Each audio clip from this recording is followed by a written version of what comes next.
Hello and welcome to the Rabbi Orlofsky Show.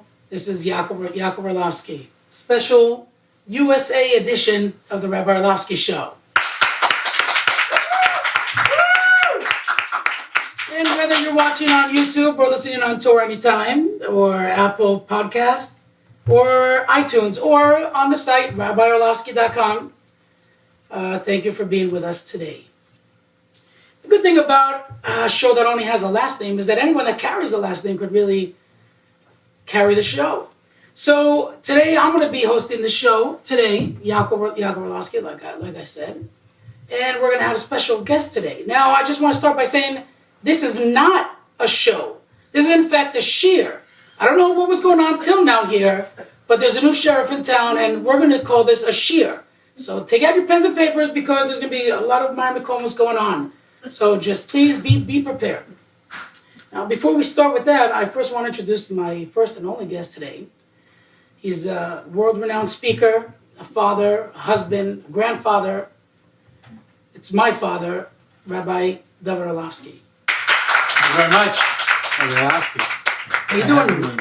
Welcome. Thank you for joining our show today. Thank you. I'm excited you told everyone it was Rabbi Orlofsky because this is a special Purim edition, and I was hoping to be more of a mystery for the people so they wouldn't be able to figure out who I am. Because actually, I'm Batman. No, I'm not really. I'm also Rabbi Orlofsky. Thank you so much, Rabbi Orlofsky. I wish I could pull that off. I'm not famous enough yet. He's famous. I'm so old, I just don't care anymore. You know what? I don't watch. Okay.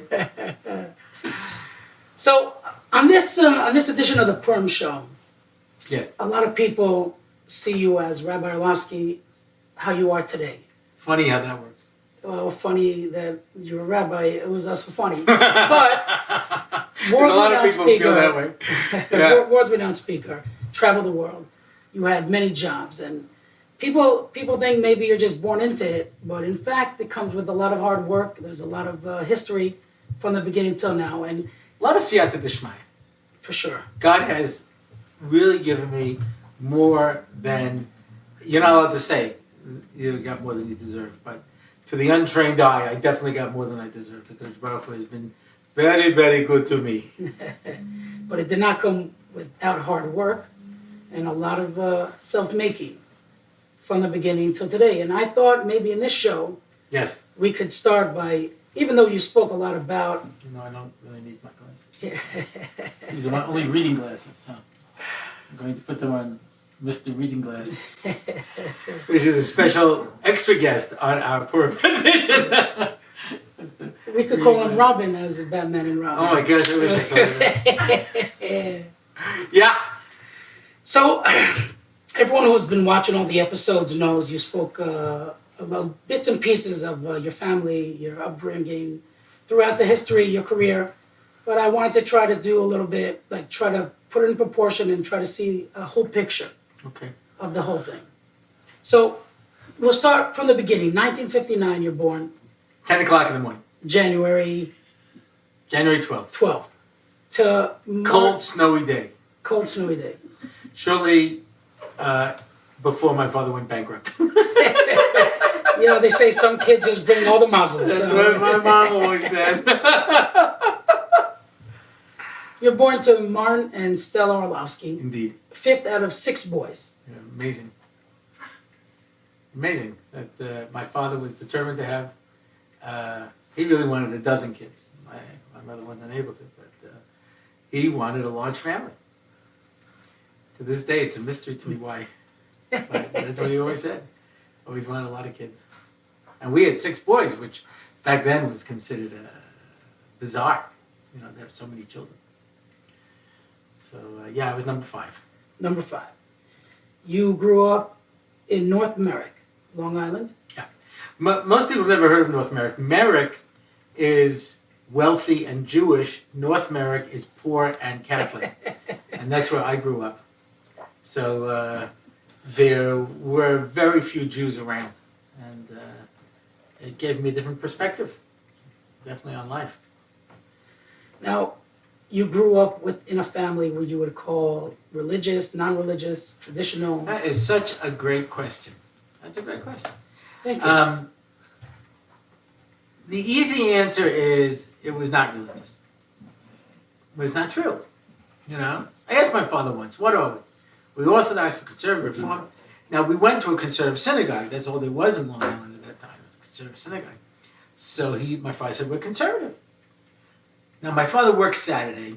He grew up with no education. He dropped out of school, Jewish education. He dropped out of school after 8th grade to help support his family during the Depression. And he had a flower shop. And the busiest day was Saturday. So he felt he had to go for a parnosa. So I said to him once, I said, what are we? So he says, we're conservative.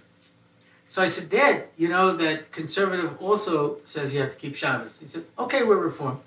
Now, this was very interesting because people used to give themselves labels not based on their philosophy, but on their levels of observance.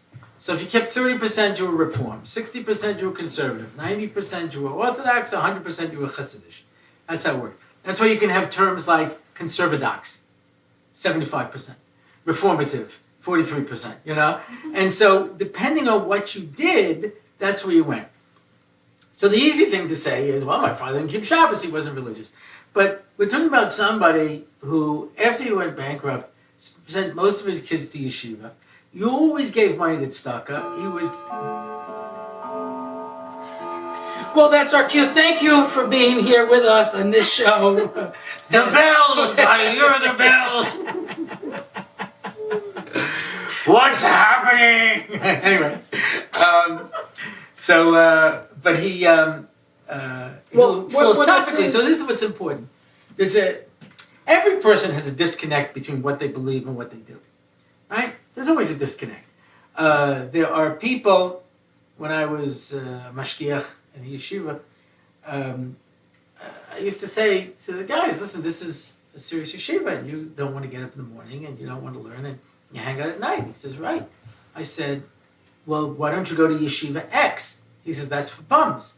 I said, right, but you're a bum, because you don't want to you don't want to learn. He goes, but I don't want to be in a yeshiva for bums. I said, you want to be in a yeshiva with good guys and be a bum. He says, right, because otherwise I'll be influenced by the other bums. So there's always a disconnect between people, between what they believe and what they actually do. So if I was to look at my father hashkafically, he was an Orthodox Jew. Mm-hmm. He was a non-practicing Orthodox Jew. Mm-hmm. And when I say non-practicing, I mean obviously because he didn't keep Shabbos, but he kept a kosher home, and he gave a lot of tzedakah, and he worked hard to. I mean, when I was a little kid, I didn't know even what it meant. My father said to me, "You marry a shiksa, you're out of the will." I didn't know what a shiksa was. I didn't know what a will was. I was 6 years old. I was like, "Okay, Dad," you know. I was like, but my father believed in these things. These things were very important to him, but he didn't have an education, and he felt he had no choice. There was a generation that felt they had to work on Shabbos. So if you say it was my house, my house was not Shomer Shabbos, but I think my parents were deeply religious. Were there things you think that when you grew up, from a religious point of view, that were very important to them, that you could remember that was the strong points by them? My father would come home from work on a Friday night, didn't matter what time it was, and he'd make kiddush. He would go in the kitchen and wash. None of us washed, but he would go and wash. He'd come back, he'd make hamotzi, and we'd sit down and have a Shabbos Suda. Yeah? That was always something that was very important. If you walked around the house in your socks, you got a smack. What, do you want me to die? That to my father was a sign of availus. That was something you didn't do. You know, and I said this to other people. I've met other people who grew up the same way. You know, Shabbos, but walk around in your socks. It was like the worst thing you could possibly do. How were Yom Tovs growing up by you? Oh my gosh. Well, Rosh Hashanah Yom Kippur, we always went to shul. Interesting enough, he drove on Rosh Hashanah, but we walked on Yom Kippur. Yom Kippur, and he wouldn't turn on lights or anything. You know, nothing on Yom Kippur. That was he felt it very seriously. And this was a long walk. It was a mile. Huh. It was a solid mile. When I became from at 12, so I was walking to the synagogue from my bar mitzvah, and relatives kept pulling up, offering me rides. So I didn't take any. Thank you. Anyway, but they didn't think twice about it. Everybody drove to shul. That was what they did. So, but on Rosh Hashanah, we'd come home, and my father would challah and honey, apple and honey, and then it was a meal that was bizarre in the extreme. I can't even put it into words. Yeah, I can. Sure can. My mother would make gefilte fish. She spent an entire day making gefilte fish. It was feather light and enormous. It was the most amazing thing ever. Yeah. First, you'd have this enormous piece of gefilte fish. Then she had stuffed cabbage that she made herself. Then she made, she put out a big plate of chopped liver. And my mother was very particular about this. It had to be a lettuce leaf, and you put the chopped liver, and then slices of cucumber, and slices of tomato, and a ring of green pepper, and a radish flower. When we first got married, I used to want to serve chopped liver, and my wife wasn't so happy about it because it was so involved. And finally she said, I don't mind the chopped liver, but the time it takes to set up the plate. But that's how my mother did it. That was the only way I knew how to serve chopped liver. You have chopped liver. Sometimes she'd have fricassee. And then you came to soup. She made 2 types of soup. She made cabbage soup and she made chicken soup. And you took the chicken soup, then it came with either alphabet noodles or regular noodles. There was kasha. There was Chinese noodles. There was soup mandolin. Let's try soup mandolin.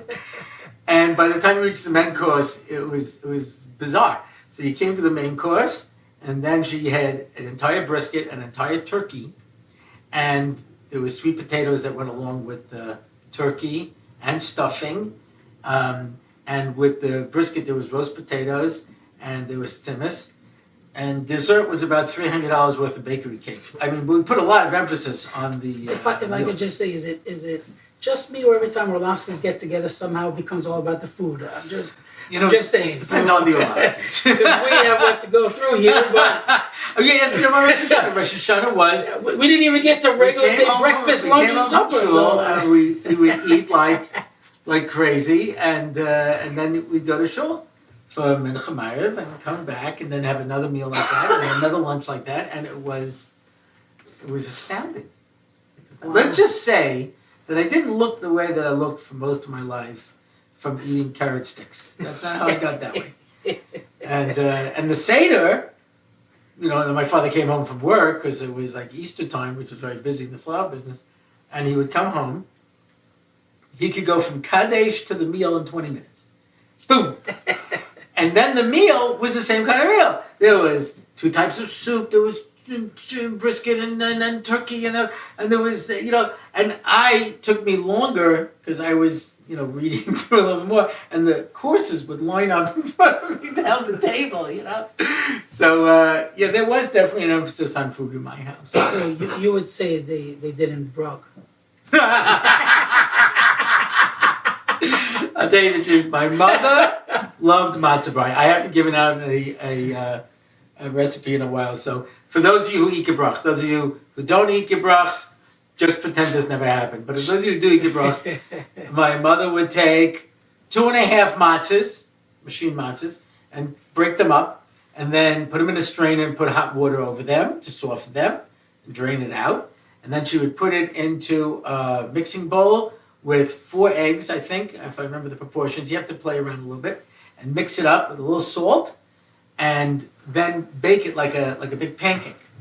And you have to cover it on the top so that when it gets cooked enough, you can flip it. This was always the thing. My father would do the matzah brei flipping, and you'd flip it over on the other side. It comes out golden and delicious. My mother's last Pesach, we spent together, and with the whole family, and everybody would go out, and I would stay home with my mother. I'd make her matzah brei.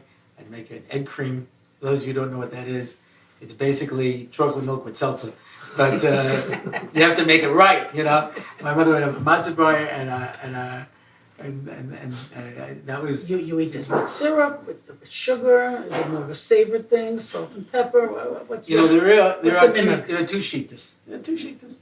My mother, I think, used to put sugar on it. Sugar. Some people put salt, some people put sugar, some people put syrup. I don't want to be... Today they say miscalculadores, they've started putting cheese inside. I don't want to hear about it. All right. I'm telling you how my mother made it, okay? You want to come in with these newfangled things, you know what I mean? I don't know from these things. That was a matzah brei, you know? And I'm staying with my sister-in-law, Shelley. She told me that they went once to Florida, and she went to the guy who was sitting there making the eggs in the hotel and said, "You're going to make me a matzah brei." I told her how to make it, and the guy made it. And then everyone online said, "Can I get one of those too?" I was cursing out my mom. But that's how you make a matzah brei, a real matzah brei. My mother-in-law, and I'm not judging here, but she makes it scrambled, like scrambled eggs and matzah. Okay. Well, my mother-in-law, they don't brug, so they don't even do that. You eat the matzah in one room and the eggs in another room, so don't mix. Shout out. Indeed. All right, so we're going to move on a little bit. I see I'm not going to be able to go through everything, but let's try to get some key times. You went to school in Hebrew Academy at Nassau County. Yeah, I started in first grade at 5. At 5. I was 5 years old. So my birthday's in January. Mm-hmm. But I was too smart to go to kindergarten. So you skipped I skipped kindergarten. Uh-huh. I really feel to this day that I'm missing from that. We could buy some Lego and right after It might the be show, one of the we reasons could- I never grew up. It might be because I missed out on that kindergarten. You know, you cut things, you know, with those scissors that don't cut anything. Ridiculous scissors. You know, and those pieces of paper with like chunks of wood still in it, you know what I mean? And, writing on it. Yeah, I didn't do that. So, Straight to first grade. you spoke on one episode already about how come you guys got sent to Yeshiva day school. But I want to jump all the way to the end, all right? So 8th grade. Don't jump to the end yet. You I just turned 60. Well, you're giving away the whole thing. I mean, what am I? Well, no, you're jumping to the end. I don't know what the And then, goodbye, Rabbi Orlofsky. Now, this is my Rabbi Orlofsky show. Let's just say he's never coming on a show again. So enjoy when you have it. All right. So 8th grade. Yeah. You're 12 years old, Oh my gosh. and you have a Rebbe, Rabbi Whale. Rabbi Yaakov Will. That's Matzah. Right. Talk to me a little bit about how he influenced. Oh boy. Now, you have to understand this. In 7th grade, I was a troublemaker. It's a troublemaker. That's how I finally started to get some social recognition. You know, I got thrown out once because I wouldn't get a haircut. You know, my hair was too long. And in 7th grade, we had a Rebbe, and I started a riot because I was friends with this other kid, Kabakov. I don't know whatever happened to him, but we were friends for a while. And they handed out this thing called Razzles. You know what Razzles are? They're a candy, but when you chew them up, they turn into a gum. All right. So they had this extremely annoying commercial. Razzles is a gum. No, Razzles is a candy. Razzles is a gum. No, Razzles. Anyway, so I saw Kabakov had some Razzles. I said, "Give me some Razzles." And I was chewing them up. Now this rabbi couldn't stand it if you chew gum in his class. He says, "You cannot chew gum in my class." I said, "Razzles not a gum, it's a candy." And Kabakov was, "No, it's a gum." He says, "No, it's a candy. No, it's a gum." We got the whole class going. He got so upset he walked out of the room. So there's an Orlofsky who misbehaved in school. That's a first. It's a first in our family or the entire Orlofsky family. Anyway, so that was more or less where I was in 7th grade. Now, during the Minyan, me and my other friend, Alan Harris, we had a Torah kissing contest to see, as they were bringing the Torah back, who could kiss him more times. And there was a Rebbe in the school, Rabbi Whale. He was very heavy. He was bald. And he had this high-pitched voice. "Ah, what do you think this is? A joke? Ah, what do you think this is? A joke?" And he was known as the fanatic of the school. Anyway, we're kissing the Torah, and suddenly this hand grabs me by the collar and drags me out. And he puts his face in my face and says, "What do you think this is? A joke? Ah, it's a joke." And I was absolutely terrified. Well, I come in 8th grade. Kabakov was gone. I come into 8th grade, and my Rebbe was Rabbi Whale. And we sit down. Now you have to understand, until then, all the classes were Ivrit be'Ivrit. The idea being that not only would you learn Chumash and Navi and Halacha and Historia and everything else, you'd also learn Ivrit. But if you didn't pick up the Ivrit, you would learn nothing. And that was the track that I was on. I accomplished absolutely nothing for all those years because I just didn't know what was going on. I didn't follow it. So I sit down in Rabbi Wales' class and I'm like, oh my gosh, now I have the fanatic of the school, the guy who grabbed me out of the shul, you know what's going to happen. And he says, okay, boys, you all know me. He says, I haven't lost any weight from last year. And I haven't grown any hair from last year. And my views on life haven't changed either.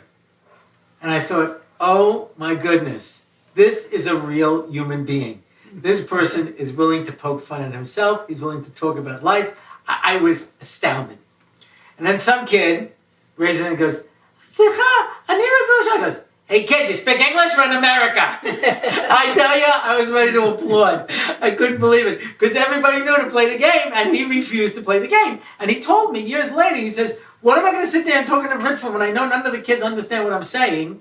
It's more important to me. Now, there was this trick with Rabbi Whale that everyone knew, that if you didn't feel like learning, you would just say, I don't know if the Torah is true anyway. What are you talking about? And he'd go on this rant for 20 minutes about Torah Messina. And as the years went by, I realized he was waiting for this because this wasn't part of the curriculum. He was supposed to cover this amount of this amount of this amount of that, but he pretended to be shocked by the questions, but he did it in order to be able to get us to hear the true hashkafa. That's what his whole goal was. Now, he made himself as a fanatic. What was fascinating, I didn't find this out until I graduated years later, he had actually gone to NYU Law School. Wow. And his first job as a lawyer, he was starting out, and his boss, who was Jewish, told him to go to the restaurant, and dine in and pick him up a cheeseburger. And he says, I can't. And he says to him, well, you don't get me my lunch, you're fired. He says, can't, not allowed. Fired him. So he said, now he's graduated law school. He says, so what am I going to do? I'll just go to another job and it'll happen again? He went to Lakewood, where Rav Aaron was, and he sat down and learned. Wow. And he came in. His wife had a master's in English literature. His mother was the famous Mrs. Whale, Dr. Whale in Borough Park, who was this woman pediatrician. They were very educated. They were very with it. But he came in and he knew that he had to become sort of a caricature to shake people up. And he would always say this line. He goes, you can love me or hate me, but you'll never forget me. Because I'm not going to let you just sit there. I'm going to shake you up. And that was his goal. He had a bunch of these apathetic Long Island kids in the 70s who didn't care about anything, and everybody was apologetic and everybody this. And he says, this is what the Torah says. If you don't like it, tough. Well, I saw this as a personal challenge because I already saw myself as something of an intellectual, and I could argue very well. I was very well read and acquainted, and I would raise different points and stuff, and he would just cut me to pieces. And I was unaccustomed to this. So I would go and I would speak to conservative rabbis and to other people, and I would get questions and stuff, and I'd come back in, and he would just cut me up to pieces. And I realized at some point, oh my gosh, this is true. And I remember I said to my friends, I said, let's fight with this guy. And they said, just ignore him, he's a fanatic. I said, but what if he's right? They said, ignore him anyway. I couldn't do that. Because if it's true, it's true. Let me just say about that, because that being sincere, being what we call it, ish emes, this is something that you also raised us to be. Even though it came unexpensive, a lot of stuff. Some of us got in trouble in school, questions with teachers and stuff, and this is something that, where did this come from? That it was always strong to you that if it's true, you got to do what's true and you got to do what's right because it's right, and you don't care about what people think, you don't care about what people do. We have to just be sincere and do it because it's the right thing. I definitely got it from my father. My father was,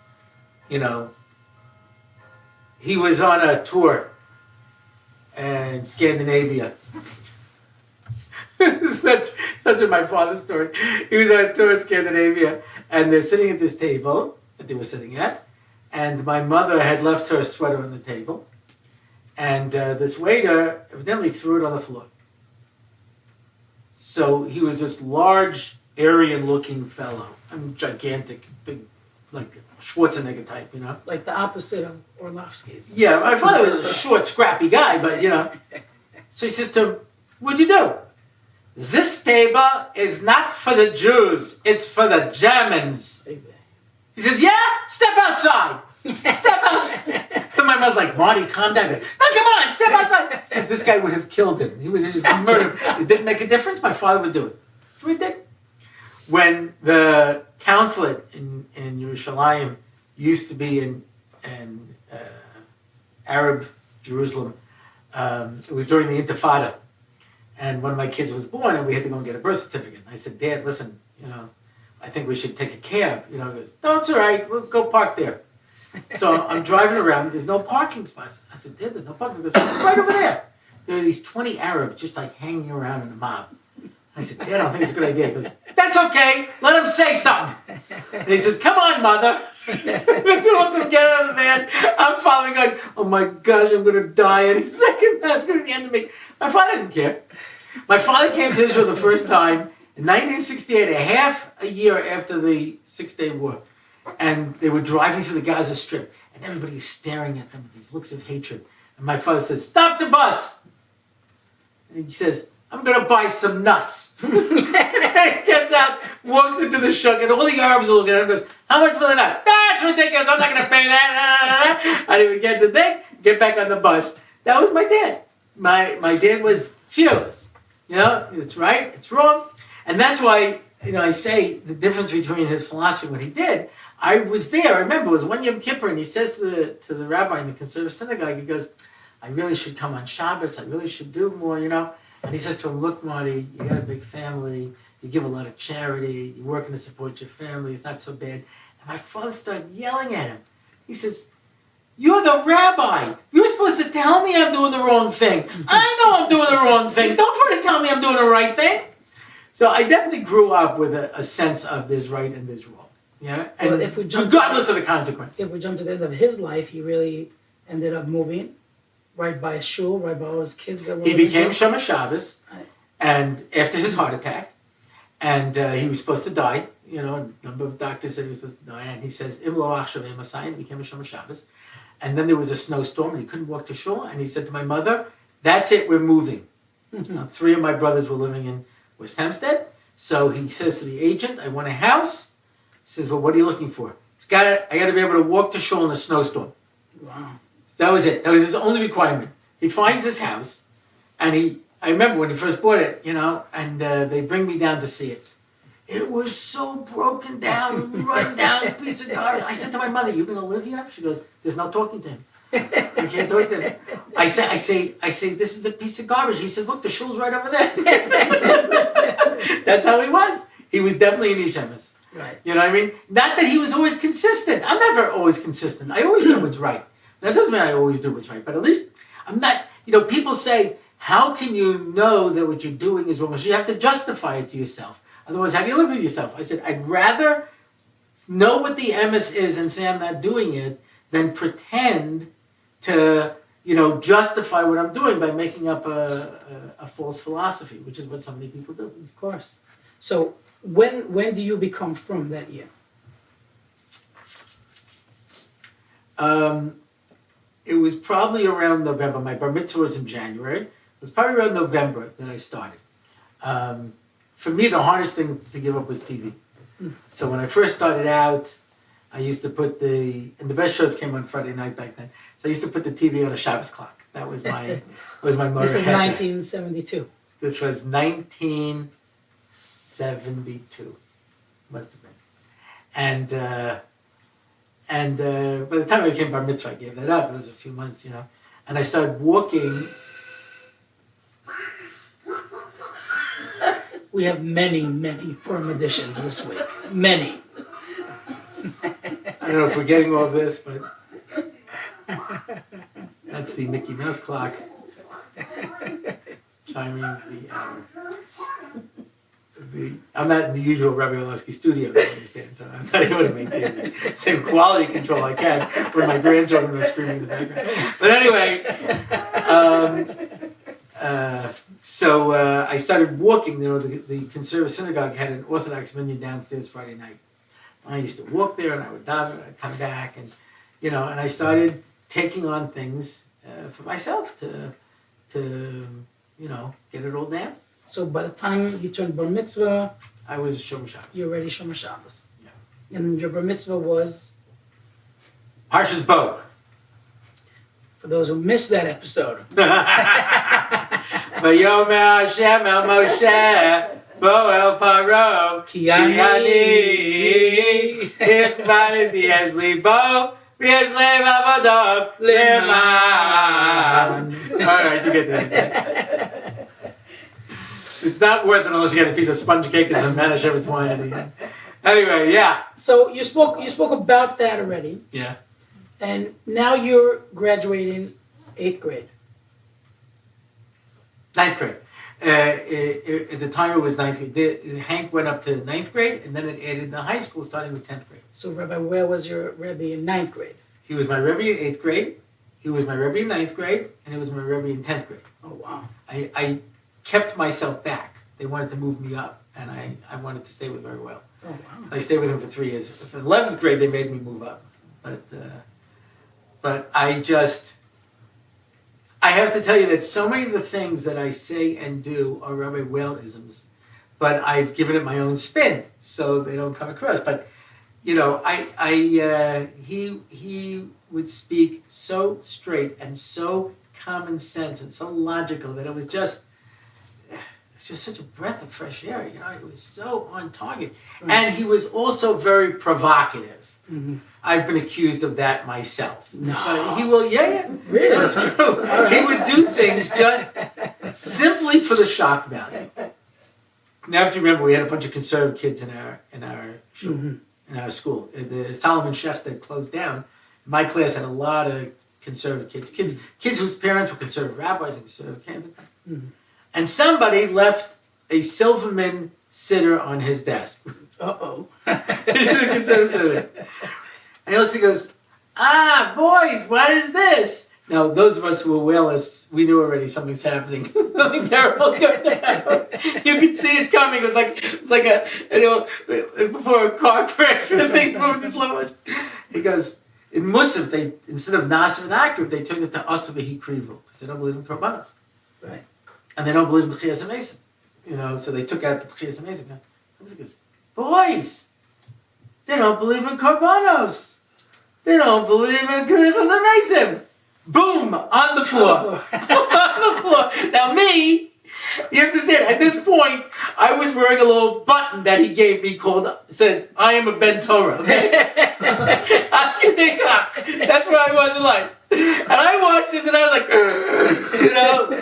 people said, what are you doing? It has God's name in it. And he says, listen closely. It says that if a guy writes a Sefer Torah, you bury it. But if an Apikoros writes it, you burn it. You burn it. Put your foot on the floor, it's God's name in it. Listen again. A Sefer Torah with God's name in it. If it's written by an Apikoros, you burn it. Yeah, but listen again. He just kept doing this until everyone just gave up. And he went on teaching with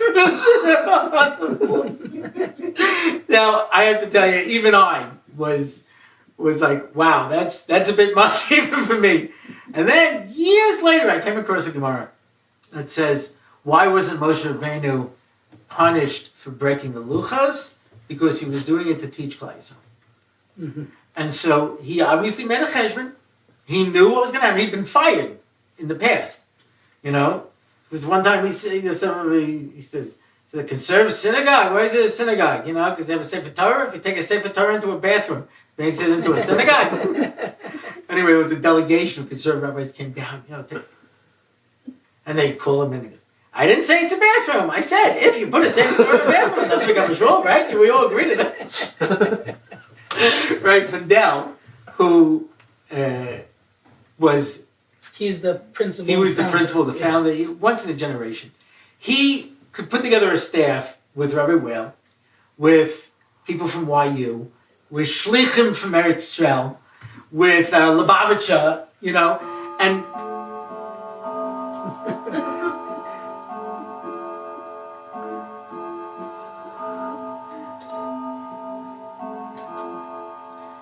welcome to the BBC. You're listening to Big Ben. Luckily, we have a special American producer because my Israeli producer would just like take everything out. We'll see what he leaves in at the end. But anyway, he was Rabbi Findel, you were saying. Could take together this entire disparate staff and make it all into Yiddishkeit, into something special.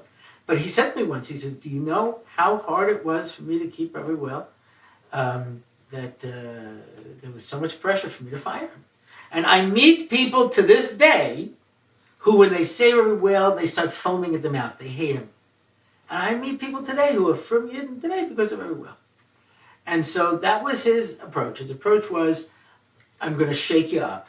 I'm going to shake you up. If I'm going to get you, I'll get you. If I don't get you, I don't get you. But you're not going to sit passively in my class and ignore me. And I have to say, I picked that up too. I don't like to go in and give a nice, comfortable shiur where everybody comes over afterwards and says, thank you very much. If I haven't done something to touch people's lives, that to me is, I haven't worked hard enough. There was a shiur of older singles. The ones who would tell me their ages were in their late 30s. The other ones wouldn't tell me their ages. And they asked me to give a shiur for chizuk. So I gave one shiur, I gave a second shiur, and at the end it was a thank you very much. So I'm not doing anything. So I come in the third shiur, I start and I go, you know what? What's wrong with you girls? How come you're not married? Well, they just explode and they start yelling at me and that. And I just kept pushing them on. Maybe you're too picky. Maybe you're this, maybe that, and whatever I could do. And because I wanted a catharsis. I wanted people to talk about it. I'm not here to make you feel good and at the end say, oh, thank you very much. If there's something that's bothering you, say it out. Get it out. Express it. Don't ignore me or the issue. Let's address it, whatever it might be.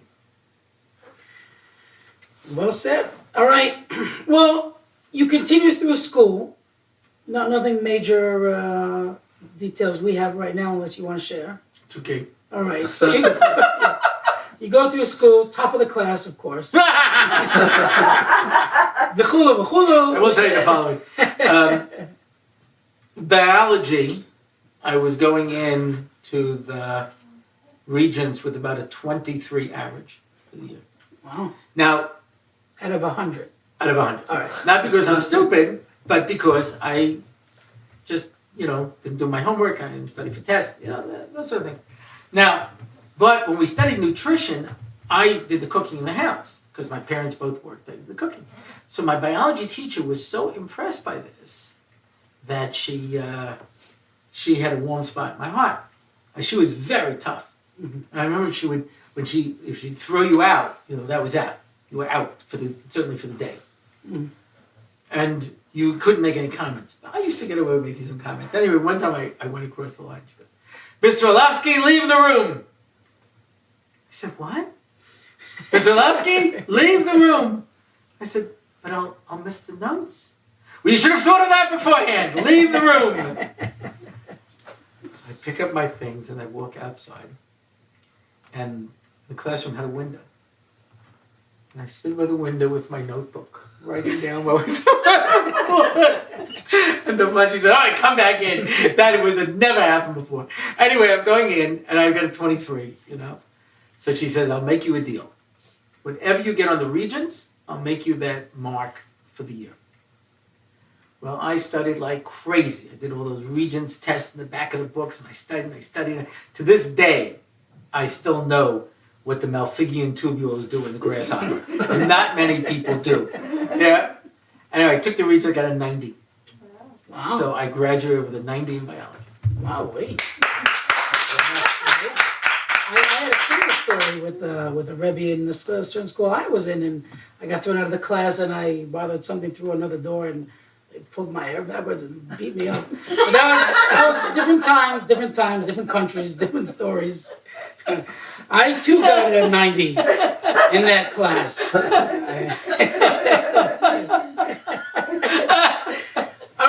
moving right along. So you graduated in 1975. Correct. And what was the process then? Did people go to Israel? Did people then go straight to college? It wasn't so common to go to Eretz Yisrael back then. There were not many yeshivas that were geared towards American students. There was BMT. There was Machon Gold for girls. There was 1975. There was BJJ.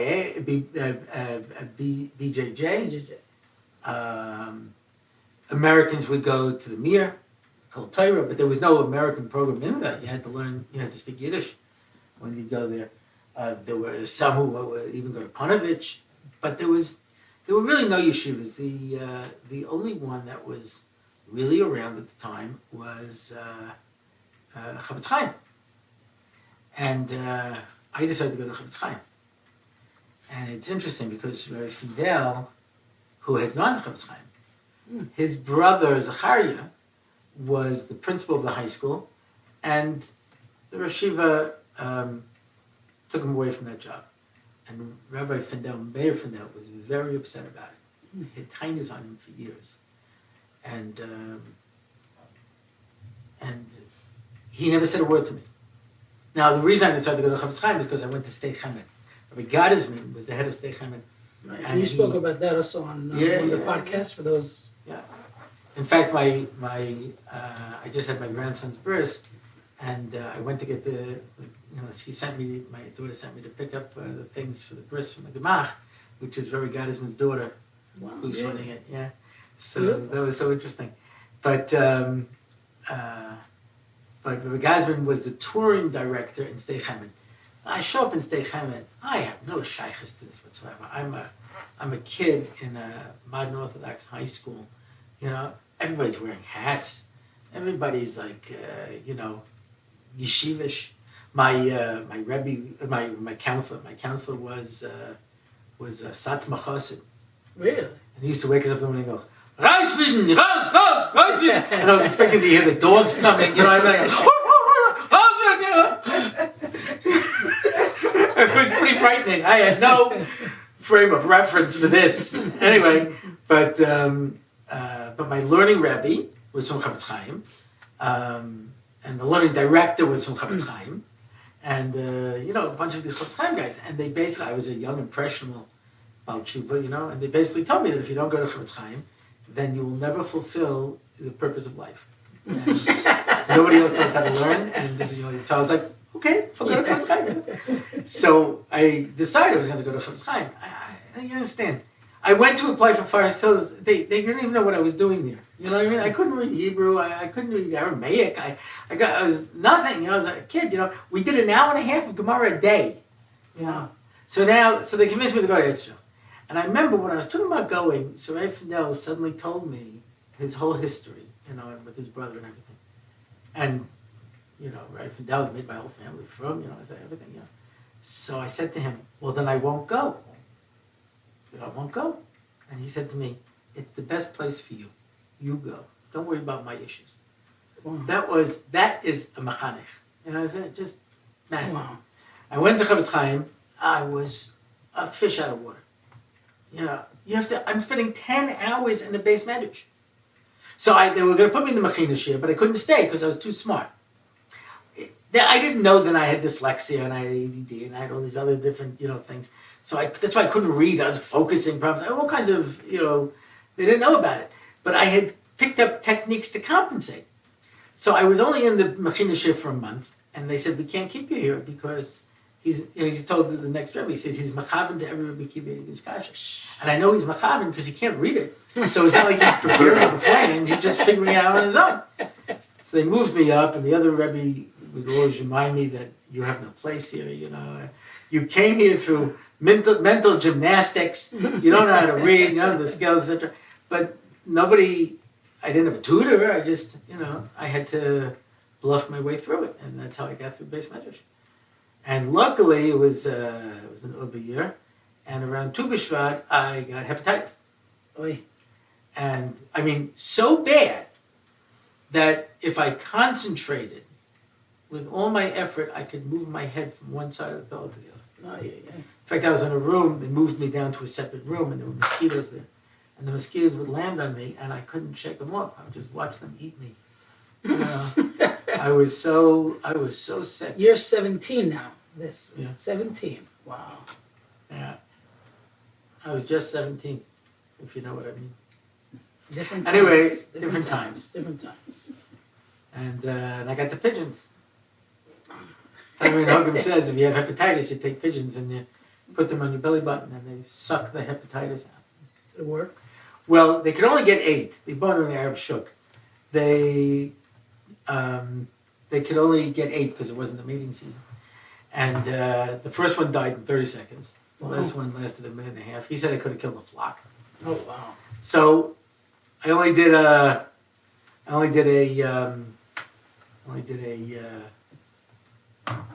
blood test once a week, but my SGOTs and SGTPs were about 2,000. They're supposed to be 50. And the next blood test, it went down to 200. So the doctor said it was a remarkable recovery. Wow. I didn't tell him about the pigeons.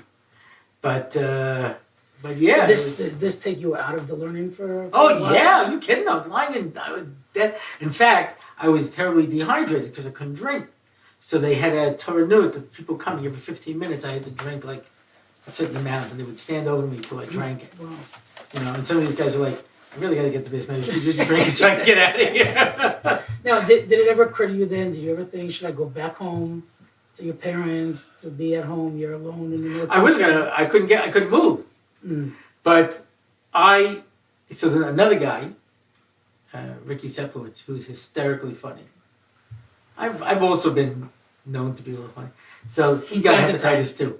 The two of us are locked in this room for a month. Right. We wrote the most epic Purim play in the history of Chavetz Chaim. People are still talking about it to this day. Yeah, 1976. And that's our Purim connection. it was hysterical, unbelievably funny. So you were in charge single-handedly of the cure of all the Jews in Long Island. Well, there were 600,000 Jews in Long Island. I don't think I got all of them. And frankly, I don't think that I ever was Makai of anybody. We didn't make anybody from, because if I'm going to take credit for all the people who become from, then I have to take responsibility for all the people who didn't. And that's too heavy a thing to lay on anybody. I'm an educator. And if HaKadosh Baruch Hu wants me to be the shliach to help somebody find their way back, then that's a gift. That I was allowed to be able to participate. But HaKadosh Baruch Hu, in the end, is the one who, just sends out and lets people have an opportunity. Moshe Shapiro once said, the secret to Kiruv is not to get in HaKadosh Baruch Hu's way. He wants to bring back those people who are ready to come back before the end. And, you'll have to not interfere with the process. You have to help the process. So I'm just going to take it to one last date here. That's going to have to wrap up this episode. All right? The August extra 17th. special Purim episode. USA edition. Yes. August 17th, 1986. That's the day I'm born.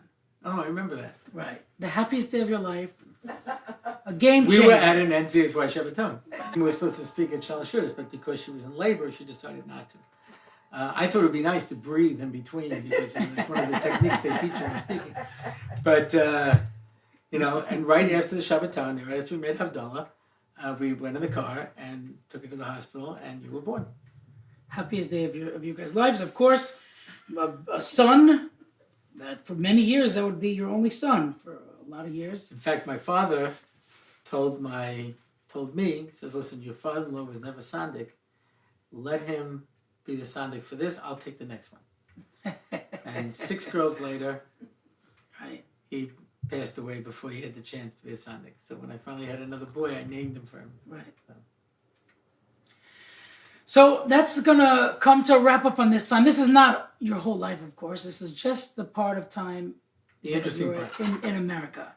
Then 1988, you moved to Israel. That we're going to have to leave all that for another podcast. So I just want to say thank you so much for being here with us. It was a Rabbi pleasure. Orlofsky. Thank you so much for this special Purim edition.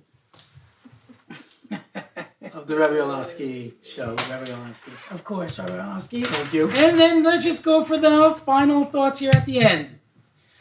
That's all for this week. To find out more about the show, please visit rabbiorlofsky.com/podcast. You can leave comments on this episode at rabbiorlofsky.com/podcast. It's the Purim special edition, or on YouTube. For any upcoming events or scheduling of the Rabbi Orlofsky, not this Rabbi Orlofsky, the Rabbi Orlofsky. Yeah, he's available too. Also at rabbiorlofsky.com/events. If you want to contact Rabbi Orlofsky directly, feel free to reach out at rabbiorlofsky.com/contact. To sponsor an episode, please go to rabbiorlofsky.com/podcast and click the sponsor an episode button. So that's all for this time. I was Rabbi Yaakov Orlofsky. And Rabbi Dovid Orlofsky. Thank you for being with us. Hope you join us for next time.